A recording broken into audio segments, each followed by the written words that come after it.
Bonjour, shalom, je suis serviteur de Dieu Alan Rich. Nous allons parler dans cette vidéo des 70 semaines ou 70 semaines de Daniel, un prophète de la Bible, qui paraît étrange, mystérieux, il y a plusieurs interprétations. Le but, c'est de faire quelque chose le plus simple possible. Et c'est difficile d'être trop simple, mais c'est facile de devenir vite compliqué. Déjà, l'intro est compliquée, je suis d'accord.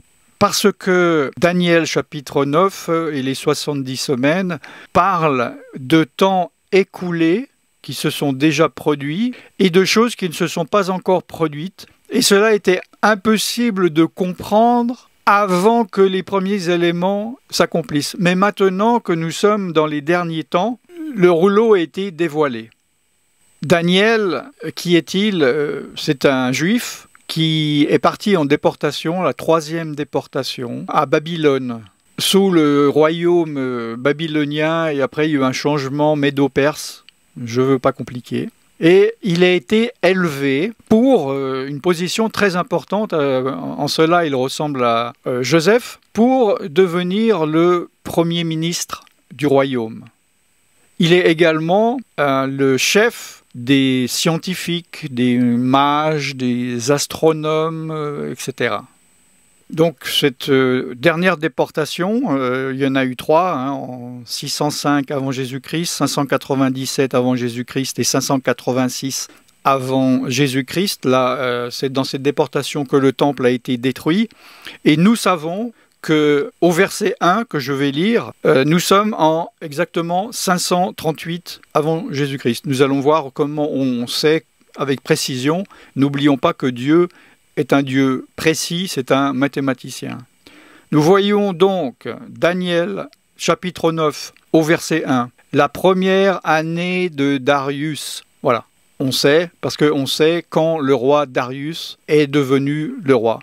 Donc, en 538 avant Jésus-Christ. La première année de Darius, fils d'Assuérus, de la race des Mèdes ou Médès, lequel était devenu roi du royaume des Chaldéens, ou Chaldéens, je ne sais pas comment vous dites en français. La première donc année de son règne. Moi, Daniel, je vis par les livres qu'il devait s'écouler 70 ans pour les ruines de Jérusalem. Il dit, je vis par les livres. Donc, Daniel est en train de lire la Bible.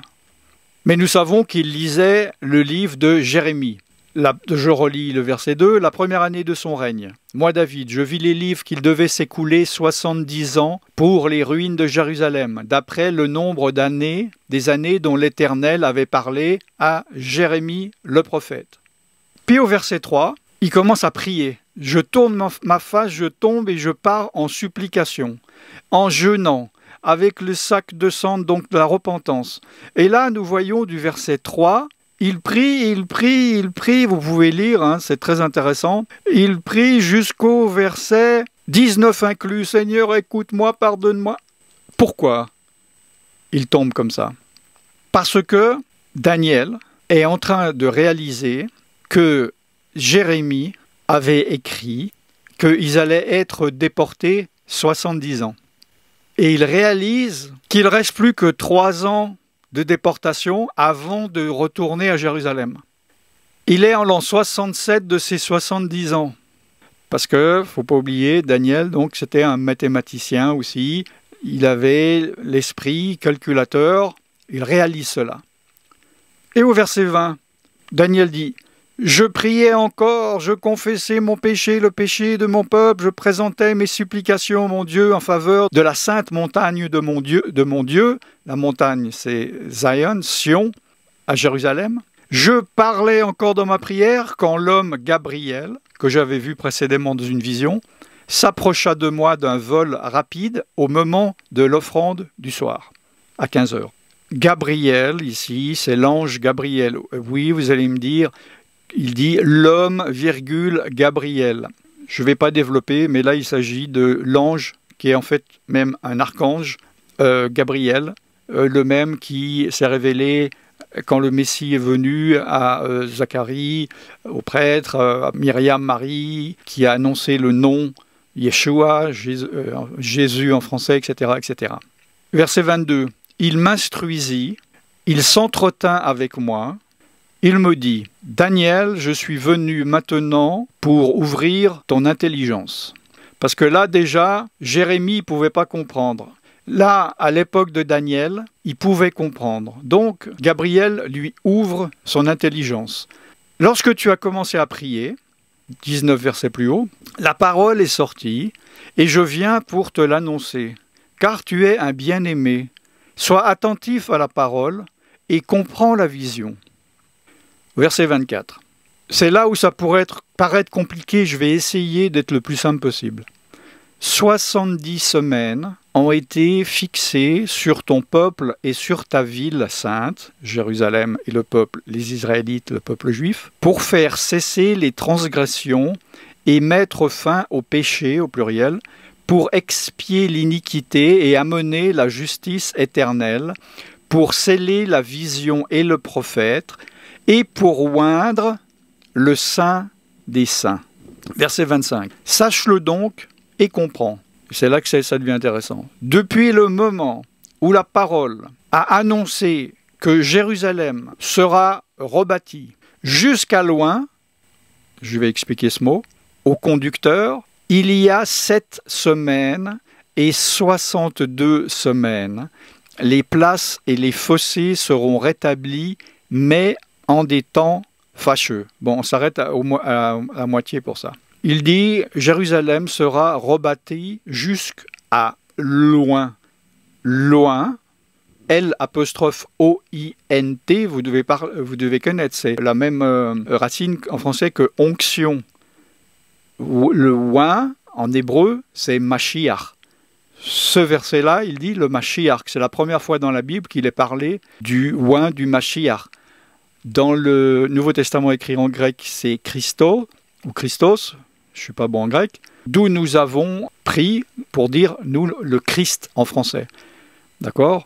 Mais en fait, il s'agit donc du oin, ou aussi traduit par Messie. C'est la même chose. Le Messie, le oin, le Christ, le Mashiach. Ne venez pas me dire, non, le Christ, c'est le vrai, le Mashiach, c'est celui que les Juifs attendent. Ça, c'est une doctrine. Si vous voulez, je vous en parlerai. C'est de la confusion. Il y a un seul oin. Qu'on le dise en hébreu, qu'on le dise en français, en chinois, il n'y en a qu'un seul, c'est Yeshua, c'est Jésus en français. Le texte que Daniel est en train de lire de Jérémie à Babylone, donc c'est Jérémie 29, on va juste voir verset 10. Voici ce que dit l'Éternel, donc c'est ce que Daniel est en train de lire en fait. Dès que 70 ans seront écoulés pour Babylone, donc pour la déportation à Babylone, je me souviendrai de vous, des Israélites, du peuple juif, et j'accomplirai à votre égard ma bonne parole en vous ramenant dans ce lieu. Il parle de Jérusalem. Je continue le verset 26 de Daniel 9, puis après je m'explique. Si c'est confus jusqu'à maintenant, c'est normal, hein, mais je suis obligé de lire pour que vous compreniez. Après, j'explique simplement. Après les 62 semaines, un oin, un messie. Alors, là, je suis obligé de vous le dire, mais c'est Louis II, hein, c'est pas Louis Ier. Et je pense qu'ils étaient 2 dans la classe. C'est pour ça que je l'appelle Louis Dernier. C'est pas écrit un oin. C'est scandaleux pour moi, personnellement. C'est le oin. Il n'y en a pas plusieurs. C'est pas un oin. Tiens, il y a un messie, il y en a 2, il y en a 8. Non. En hébreu, le oin sera retranché et il n'aura pas de successeur. L'oin sera retranché, le Messie sera retranché. Ça ne veut pas dire grand-chose en français. Il faut comprendre qu'en hébreu, cela veut dire tuer, d'accord ? Supprimer. C'est très important, vous allez comprendre dans quelques minutes pourquoi. Le peuple d'un chef qui viendra détruira la ville et le sanctuaire, et sa fin arrivera comme par une inondation. Il est arrêté que les dévastations dureront jusqu'au terme de la guerre. Bon, je finis le chapitre, verset 27. Il fera une solide alliance avec plusieurs pour une semaine, et durant la moitié de la semaine, il fera cesser le sacrifice et l'offrande. Le dévastateur commettra les choses les plus abominables jusqu'à que la ruine et ce qui a été résolu fondent sur le dévastateur. Je vais expliquer tout cela. Le peuple juif, les Israélites, divise les portions du temps par 7, le chiffre 7, hein, parce qu'ils pensent comme Dieu, puisque c'est Dieu qui leur a enseigné. Nous savons que Dieu a créé la terre en 7 jours, cette période, et donc la semaine de 7 jours, ça correspond à la division de Dieu. Bon, je ne veux pas rentrer dans les détails, j'en ai déjà parlé. Je vais utiliser le nom mesure ou portion pour faire comprendre. Dans la société où je vis, je ne sais pas chez vous, je vous donne un exemple. En général, par exemple, on achète des œufs par 12. Une douzaine d'œufs, c'est des packs, puis dedans, il y en a 12. Ou à l'époque avant, même les personnes disaient « Ah, je veux une demi-douzaine, 6 œufs, etc. » Donc, ce sont des packs où on sait qu'il y a 12 œufs. Donc, si par exemple je vais au magasin, je vais dire « Bonjour, j'aimerais un paquet d'œufs. » Donc, celui qui sait qu'il y a 12 dedans, il sait que je suis en train d'acheter 12 œufs. Je ne vais pas compliquer pour ceux qui ne sont pas bons en mathématiques, mais par là, nous savons que si je dis « Bonjour, 2 paquets d'œufs », eh bien, 12 et 12, 24, ça veut dire qu'il y a 24 œufs. D'accord ? Si j'ouvre le paquet, je le vois. Et là, je vais ouvrir le paquet pour vous dire que dans ces prophéties, quand on dit une semaine ou une année, le terme en hébreu, je ne vais pas développer, c'est un paquet, une portion, une mesure, en fait, d'une semaine, de 7 jours. Une semaine, 7 jours. Un mois, c'est 7 mois. Une portion de mois, c'est 7 mois. Une portion d'année, c'est 7 ans. Vous allez comprendre. Donc, j'essaie de rester simple. Il y a 3 portions de temps dans ces versets. Il y a 7 fois 7 qui correspond à 49 ans. 7 fois 62 ans qui correspond à 434 ans. Et 1 fois 7 ans qui correspond donc, une portion de 7 ans, à 7 ans. Si ça vous intéresse, mais bon, ça m'étonnerait, vraiment vous voulez que je rentre pour ceux qui ont un esprit mathématique, je pourrais faire une vidéo, mais je suis sûr qu'en français, il y en a qui ont vraiment creusé pour rentrer dans le détail, pour faire comprendre cela en détail. Donc, portion 1, qui correspond à 49 ans, cela parle de Jérusalem qui est rebâtie. Portion 2, 434 ans, le oint qui vient. Portion numéro 3, de 7 ans, verset 27, il fera une solide alliance, c'est l'alliance.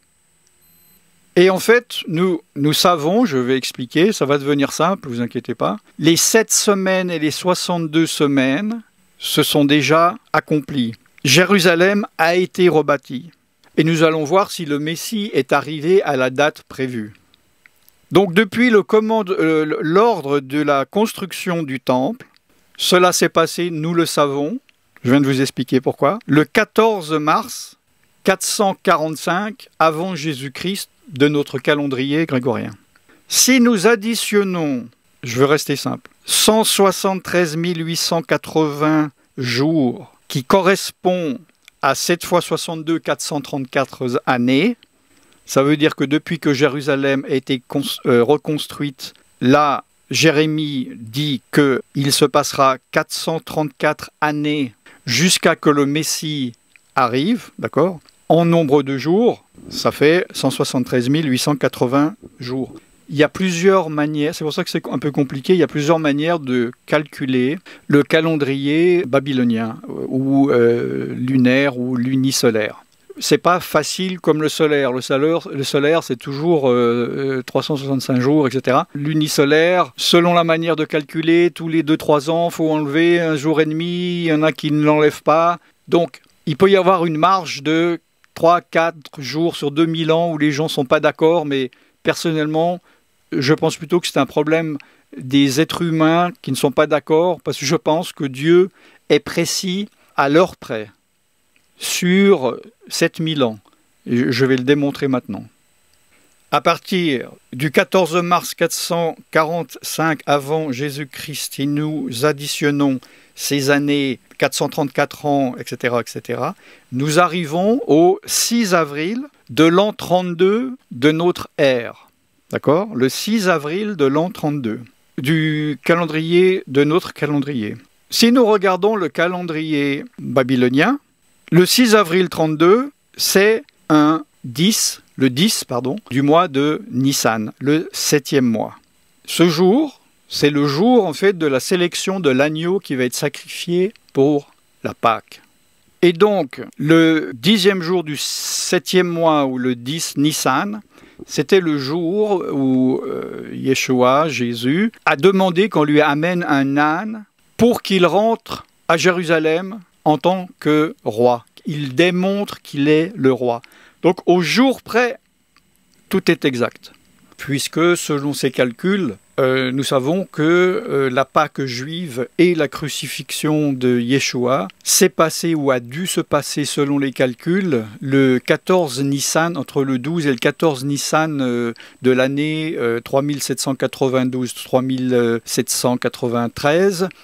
Et cela correspond le 10 ou 12 avril de l'an 32 de notre ère.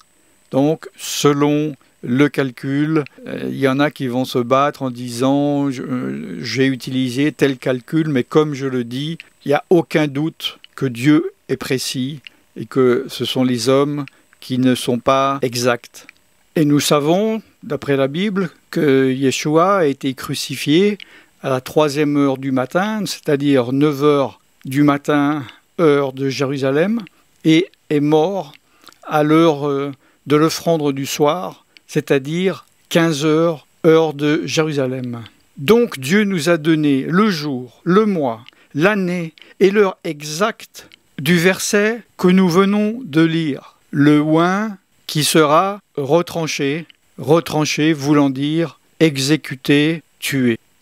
C'est pour cela que je dis que Dieu, il est précis à l'heure près, à la minute près, sur 7000 ans. C'est pour ça que je dis qu'il est un mathématicien. Nous voyons cela dans Luc 19, à partir du verset 29, lorsqu'il était vers la montagne des Oliviers, Béthanie. Il a envoyé ses disciples au village d'en face et il a dit « Vous trouverez un ânon attaché, détachez-le, amenez-le. Si quelqu'un vous demande pourquoi, vous dites que Adonai, le Seigneur, en a besoin. » Bon, je ne lis pas tous les détails, vous lirez. Et il fit monter Jésus. Quand il fut en marche sur l'âne, les gens étendirent leurs vêtements sur le chemin. Lorsque déjà il approchait de Jérusalem vers la descente de la montagne des Oliviers, ça descend, toute la multitude des disciples, saisis de joie, se mit à louer Dieu à haute voix pour tous les miracles qu'ils avaient vus. Et ils dirent « Béni soit le roi qui vient au nom du Seigneur, paix dans le ciel et gloire dans les lieux très hauts. » Hosanna, Oshiana en hébreu. Et verset 41, Jésus, il s'approchait de la ville, donc de Jérusalem, il le voya et il pleura sur elle. C'est Jérusalem qui fut reconstruite, donc selon les prophéties de Jérémie. Si toi aussi, donc Jérusalem, au moins en ce jour qui t'est donné, c'est-à-dire le jour où on révèle que le oint est arrivé, tu connaissais les choses qui appartiennent à ta paix, mais maintenant elles sont cachées à tes yeux. Il y a un voile, ils ne voient pas. Par exemple, moi j'ai trouvé tout bêtement la date du 10 Nissan, 6 avril 32, c'est de l'année 3792-3793 selon le calendrier juif. Il y a un site, il y a plein de sites, je ne sais pas en français s'il y en a ou s'il y en a beaucoup, mais vous tapez tel jour du calendrier babylonien dans le calendrier grégorien, etc. Et voilà, moi, quelques jours près, la Pâque juive, c'était en l'an 32, donc le 12 avril de l'an 32, 14 Nissan 3092. Donc, comme j'ai dit, ça peut varier de 3 ou 4 jours selon l'interprétation des personnes et des sites. Donc, tout était accompli. C'est très intéressant d'ailleurs de voir que, vous savez, on parle des 3 mages qui sont venus d'Orient. Qui étaient donc des scientifiques, magiciens, astrologos, astronomes, sages, mathématiciens. On ne sait pas exactement d'où ils venaient, mais on sait qu'ils viennent de l'Est. Personnellement, je pense qu'ils ont un rapport avec la clique de Daniel, de ces mages, puisque lui était le chef, parce que forcément, quand il a lu le texte que je viens de lire, le texte de Jérémie, il en a parlé avec ces scientifiques, je vais utiliser le mot scientifique pour résumer, et ils ont fait des calculs, et ils ont recherché, ils ont trouvé, etc. Et je pense que simplement, à peu près 400 ans après, lorsque était arrivé le temps selon leurs calculs, ils se sont dit, mais il va y avoir le roi des Juifs, le Messie qui va venir, on veut le voir parce que nous, on sait quand il va arriver. Alors oui, il est vrai qu'il est dit qu'il y avait une étoile, qu'ils ont suivi l'étoile, ça, personnellement, peut-être vous savez, mais je ne crois pas que dans la Bible on en parle, on ne sait pas.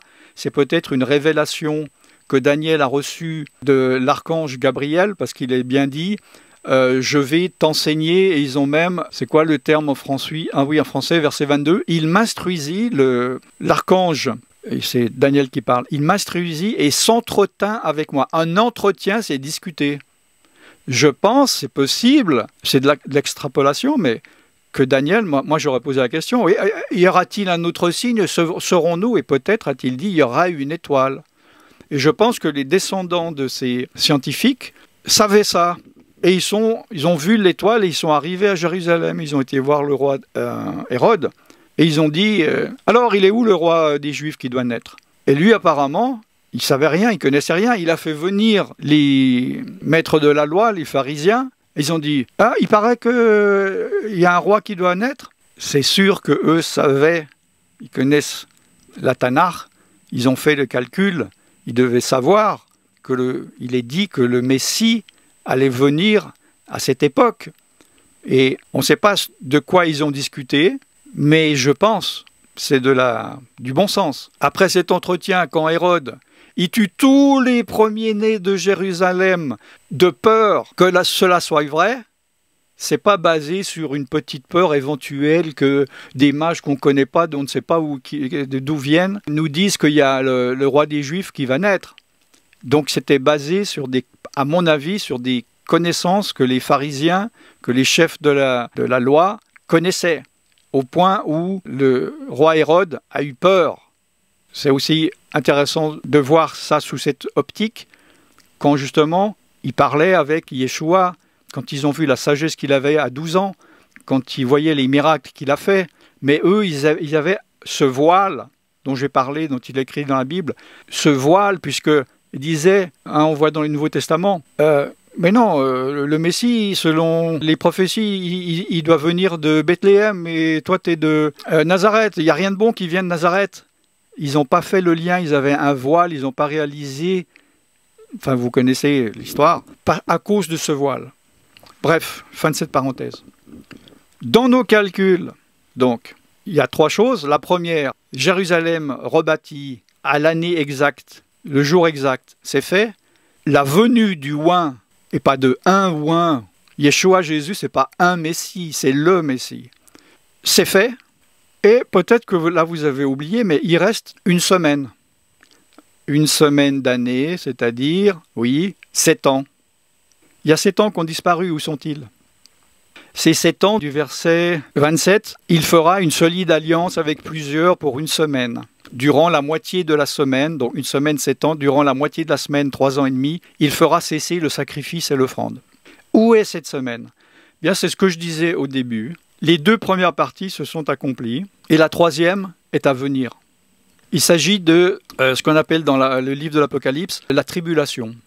Pourquoi y a-t-il 2000 ans jusqu'à maintenant, à peu près, de vide, d'espace, dont on ne fait pas mention? Parce que nous sommes dans le temps des nations. C'est l'ouverture de Dieu, la porte est ouverte aux nations.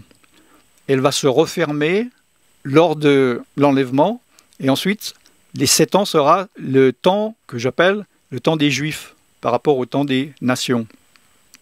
Et ce temps des nations, on ne sait pas combien de temps il dure, vu qu'on ne sait pas quand Yeshua va venir rechercher son Église. Il est dit, même le Fils ne connaît pas le jour et l'heure, seul le Père connaît. Mais à partir du moment de l'enlèvement, nous connaissons, nous reprenons le timetable, le calendrier, heure après heure, ça durera 7 ans. C'est-à-dire que les gens qui seront là au moment de l'alliance, là ils sauront qu'il y aura 7 ans à passer avant la venue ou le retour du Messie. Puisque c'est clair, il y a une alliance qui dure 7 ans, mais au bout de 3 ans et demi, elle est brisée. Ensuite, il y a la grande tribulation, c'est 7 ans exacts. J'ai essayé d'être le plus simple possible, mais je sais que c'est compliqué. Et c'est compliqué d'essayer d'être simple, donc je m'excuse. Mais ce n'est pas possible, comme je l'ai dit au début de la vidéo, de passer à côté de certains détails parce que je vous donne des informations que vous pouvez aller vérifier vous-même. Je ne veux pas vous dire, tiens, ce gars, il invente des choses et on ne sait pas d'où ça vient. Donc dans mes enseignements, je parle de choses, de tranches, qu'après on peut les mettre les unes à côté des autres. Donc ne venez pas me dire dans les commentaires « Et pourquoi n'avez-vous pas parlé de ceci? Pourquoi n'avez-vous pas parlé de cela ?» J'en parle dans d'autres vidéos.